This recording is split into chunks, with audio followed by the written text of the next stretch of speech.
जी नाज़रीन, ख़बर शामिल कंदासीं बांदी मां, जिते पीटीआई ज़िले सदर इमामुद्दीन कीरियो वफ़द साण करे नांग जे कखण सबब फोत थियल नींगर सनावाला जमाल जे ॻोठ पहुची वियो।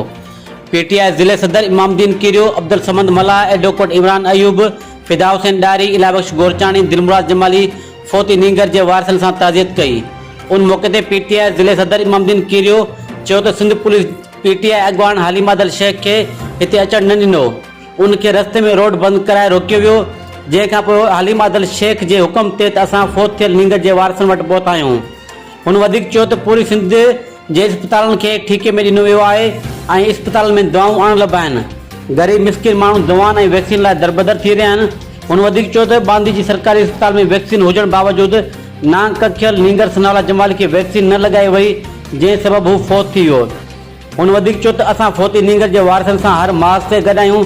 हालिमादल शेख फोत थियल नींगर जो आवाज़ असेंबली फोरम ते पिणु उथारींदो।